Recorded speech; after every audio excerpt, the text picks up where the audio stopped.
on it, it seems so long ago. But in reality, it was but 4 or 5 months. I don't know, I'm not a math guy. Dateline! September 2014! Our friend Chris from Jersey City, New Jersey, took it upon himself to send us the 3rd console version of a game that I'd already reviewed twice before and was just completely horrified by because this is one of the worst games I've ever played in my life. It's Marvel Nemesis, Rise of the Imperfects. But then Chris said to himself, hey, let's send Derek the 3rd version. Chris said let's because he's got to be some sort of sociopath with a split personality disorder to think that would be fun or entertaining for anyone. And if you'll recall, at the end of that review, I wondered aloud if there were a handheld version. I'd like to read you guys a letter that I got today. Derek, you were right. There were some handheld versions. I hope you enjoy them. Not only did he send 2 handheld versions of this game, the DS and the PSP, but he sent the goddamn Prima guide. How many trees died so that this could exist? But anyway, there's not a chance in hell that I'm playing both of those. It's just not gonna happen. So, sorry everyone. So I started this thing up, and on a positive note, I was happy to find that it's a completely different game from the console version. The console version is one of the most generic and boring and poorly made beat-em-ups I've ever seen in my life. The DS version is one of the most generic and boring and poorly made fighters I've ever seen in my life. This isn't a joke.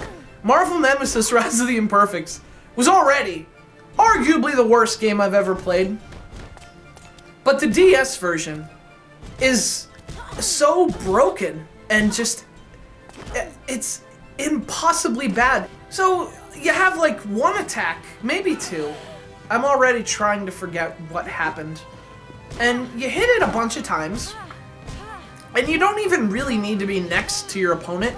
Sometimes you can just hit it, and maybe the thought, maybe it's like a mental thing where the thought of that attack actually hurts them. There are all these characters. There's like, I don't know, like 18 characters or something. And hey, you want to play as all these different characters, but the problem is, there's only like 3 or 4 of them that are actually available at the start. Everything else is locked away. And locked away in such a way that you have to play this piece of shit game with all 4 of these characters, like all the way through, before you unlock like anything. And there's a story mode, although I use the term story loosely, because all it is there's a couple little comic panels, and Mary Jane's at the bottom of the screen, and she says, hey, I'm real hot, why don't you do what I tell you to do? And you know, I mentioned earlier that you don't even have to be next to the guy sometimes and you still inflict damage. Well, that's because the hit detection is so poor that it's just shocking. And that's why I have a hard time believing that human beings actually worked on this.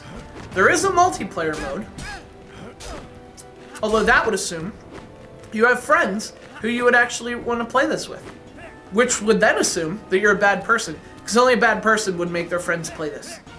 So maybe you don't really need friends at all, you need enemies. I mean, the whole thing's just a big mutant turd sandwich. It's like, as bad as the gameplay is, do you think that's as bad as it can get because you're just mashing like 1 button the whole time?